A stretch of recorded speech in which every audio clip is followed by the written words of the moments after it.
What's up, you beautiful collectors and Transformer fans? Thanks for tuning in. Once again, it is the one and only Optibotimus coming at you with another video. What? Get him. We're not talking about him. Sorry. Wrong guy. Here it is. Talk about him. We're gonna be looking at the new Transformers. What is this one?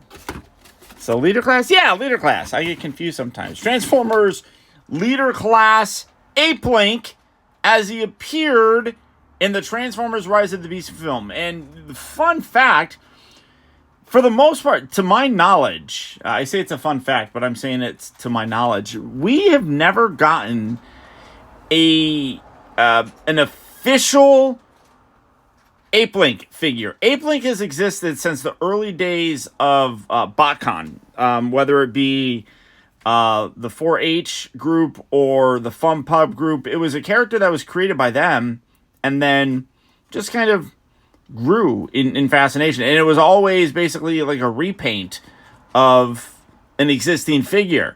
APELINQ here, this one finally making his debut in the live action movies with Rise of the Beast, gets a essentially brand new toy for the most part. Taking a look first at the package, you do have APELINQ.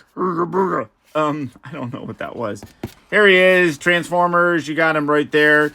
The leader of the Maximals before Primal came in. He transforms in 34 steps. He comes with the Transwarp key. Comes with all the other stupid stuff like this chain thing that I don't even, you know what? I didn't even bring the chain thing over here. So I'm going to show you. It's the same chain thing that came with Primal, but it was basically meant to be a battle trap accessory. So get that out of the way, and then you get the backdrop with the jungle and me APELINQ, which honestly he wasn't in this scene. This is the scene I want to say when the Maximals first meet the Autobots. He was definitely not in that scene, so we're gonna throw that over there as well. And here is the monkey or gorilla. The monkey. Let's see. I'm just having fun today. Hope everybody else is having a good day. Yeah, let's zoom in. There we go. So here's the monkey. And I shouldn't have been that harsh to Primal, because, you know, Primal's a good toy. But for the most part, do a bit of a comparison right here. These guys are repaints primarily of each other, but there are some newly molded pieces. Like is the chest different? I want to say the chest. Oh no, chest is the same. The arm bits are different, like the shoulder bits. The forearm sections are different. Are the hands? The hands are the same. Head's different. Pretty much that's it. The coloration though is really very nice. One thing, I mean, obviously you have like this texture detail on here, giving him a very ape kind of look to him. As far as APELINQ, he doesn't have a lot of that texture. And you got a little bit of on the head, and then obviously with the legs is that they're the same legs. But what's really nice is, especially on these little shoulder bits right here. Oh, I never even noticed that before. He's got a Maximal logo molded in there. That's really kind of cool. But I like the dry brush that's on here. That's really very nice. Gives it a unique look to him, which is very cool.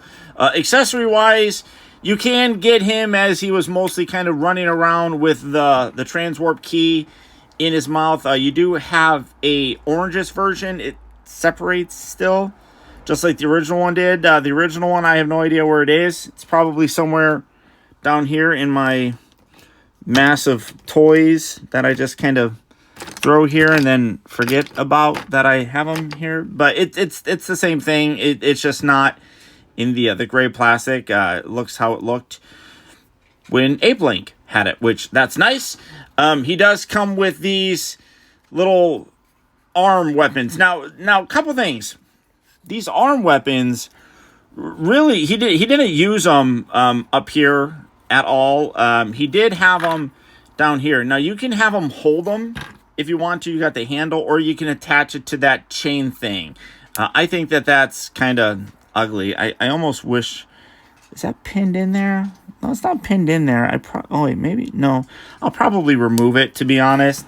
But he had them pop out here. So you got little slot sections there, so you can play. Oh, no. Here, let's do it on this side. No, oh wait, no, rotate that to the other. There we go. So when he was about to battle Scourge, he had them pop out like this. So you can do that on this as well, which is cool. Again, it's personal preference on how you want to display him, but I mean, get that in there. But I think that this just looks so much cooler with his arms, with those blades coming out. With Primal, you had his sword weapons that would store there, and that thing is the same. So that all locks in there basically identically. But you can also take him, kind of move this back. If you really wanted to, you can have him kind of stand upright, because realistically in the film they were mostly like this. This is how, when they would run around and stuff, they would go on all fours. But you can do that as well with him.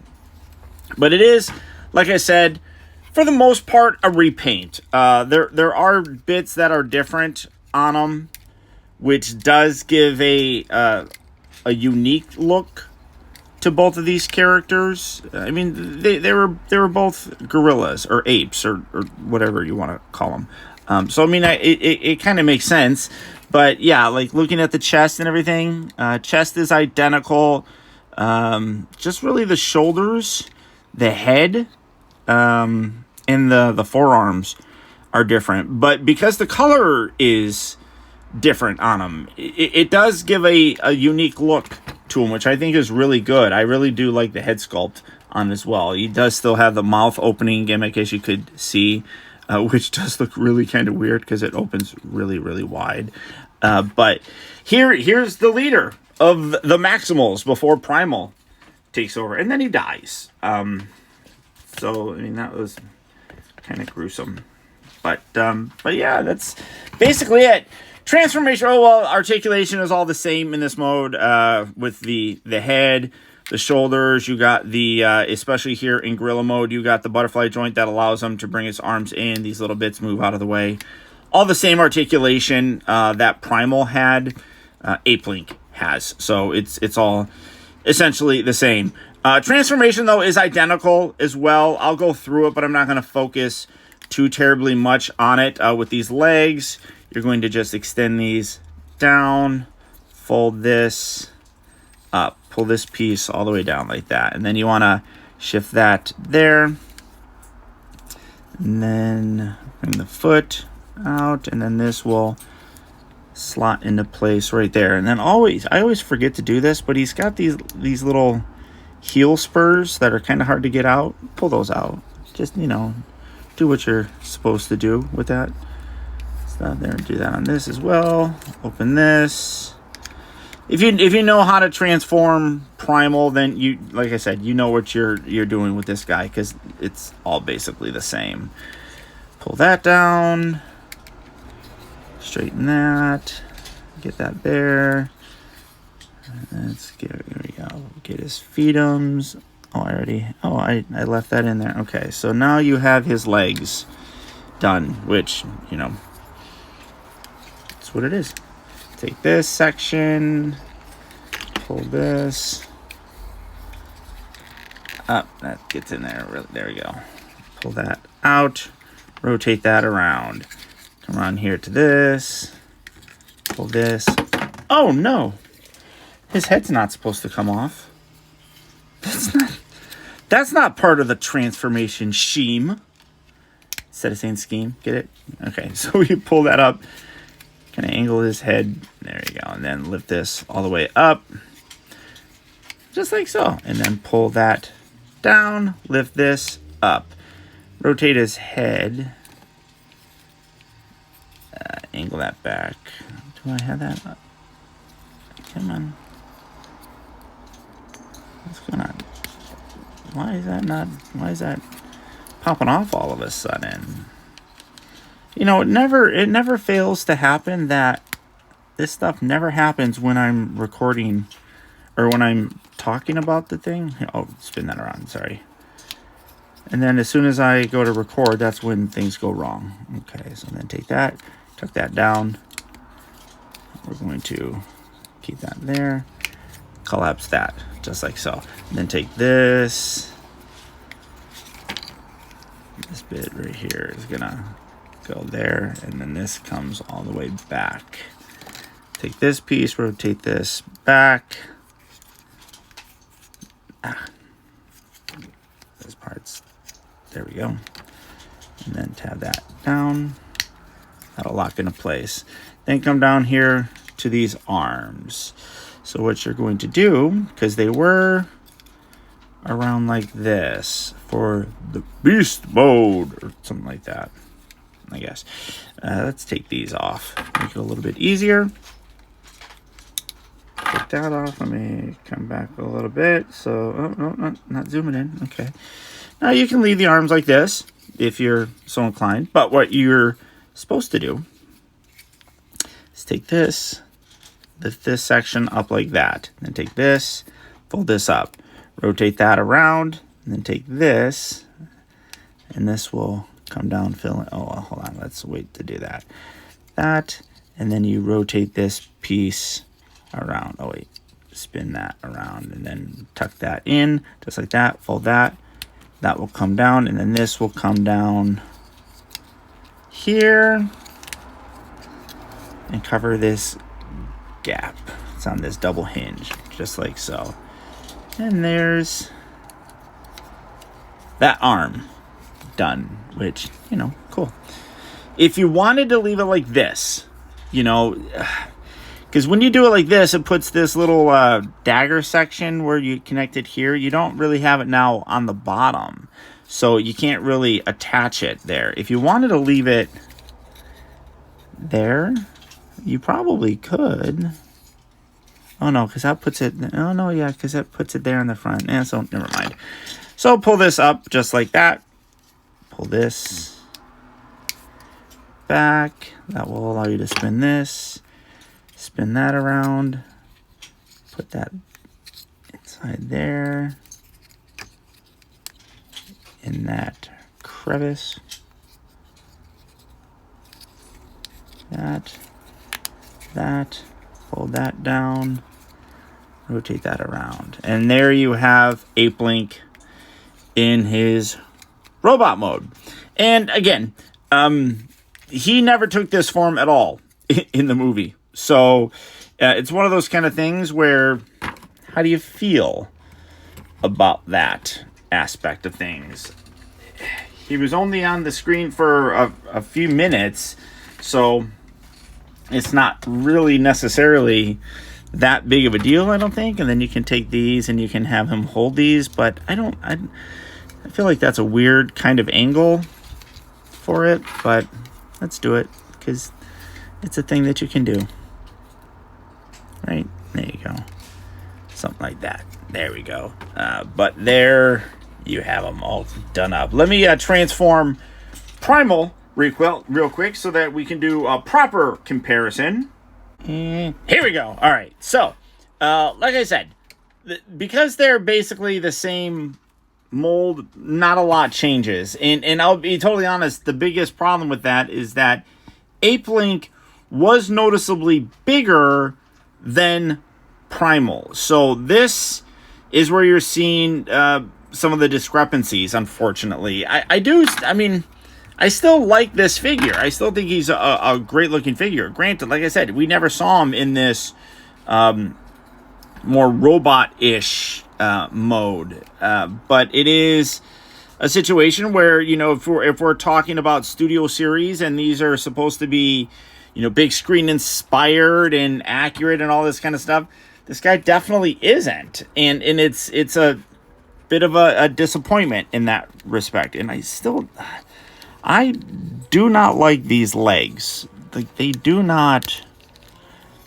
do what they're supposed to do very well. And that's like this doesn't like lock in there, and it's fairly frustrating.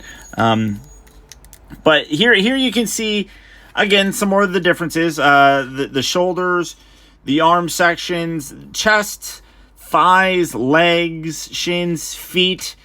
Everything is basically the same. The head is different, though, which this, again, I don't know where that head necessarily comes from because we never saw it, kind of thing. But it is a repaint of the figure primarily, with some newly molded pieces. So I could be okay with it if it was a little bit bigger of a figure, honestly. But there's no real way to kind of do that when you're just kind of copying and swapping out parts. I am glad that we got it, even though that, like I said, he was only on screen for like maybe 5 minutes. But one of the aspects that I have heard other people kind of complain about, and I kind of have to agree with it as well, we are now basically, I think, like 2 years from this movie having come out. And we're now getting an APELINQ figure for it. That seems really kind of pointless, honestly. And again, why is... These legs just are annoying. Let's just be honest. The legs were not the highlight of these figures. So having the figure be essentially a 2-year-old from a 2-year-old movie that he was barely featured. No, there we go. Just seems like too little, too late kind of thing. I think that this guy would have done a much better job being released when the film came out as opposed to now. And in some places he did release. Most places he didn't, though. So I just keep going back to this leg. I need to leave it alone. So couple problems that I have with the figure. Just being, for the most part, a repaint of Primal. It shouldn't be. He should be a larger figure. He does look when you look at the bulk of him and such, especially with the forearms, he does look a little bit bulkier, but he was definitely taller than Primal. I'm not necessarily opposed to repaints, but I think that in this case, a new figure would have been a whole lot more beneficial to the character. Leader class price point, I get. Except, I feel like they could have done a little bit better with that higher price point. And the fact that we're getting this thing several years after the movie came out, I don't think people care enough about it. It's not going to draw a lot of attention. So I feel like this was kind of a slips through the cracks kind of release. Am I happy that I got it? Yes. Is this one that I would strongly recommend? I would recommend him on the chance that we may never see this guy again. And if they release him in limited terms like they're doing right now, it's probably not going to be around too terribly long, because they are getting ready for the new Prime. I forgot what the new line of figures is, but they're gearing up to kind of switch gears. So this is something that, maybe down the road they'll do a better job of, but I can't really imagine them doing it. So if you do see him in stores, I would pick him up. Try to get a coupon or something to do it so that you don't pay that leader class price and kind of like, just know that it is kind of an figure. But there you go, guys. There's my look at the new Transformers Studio Series APELINQ, as he appeared in the Transformers Rise of the Beast film. Oh, and you have his Transwarp key. He's not going to hold it very well. If you would like to add this guy to your collection, he is available right now online at Big Bad Toy Store, Entertainment Earth, Amazon, all of those places. I will put links down in the video description. That way you can pick this guy up if you don't find him in stores. But that's it, guys. Thanks so much for watching me fiddle with his legs the entire time. And until next time, this is Optibotimus saying to please remember that the real trouble with the world is that too many people grow up. Thank you for watching, and until next time, I'll talk to you later. Bye.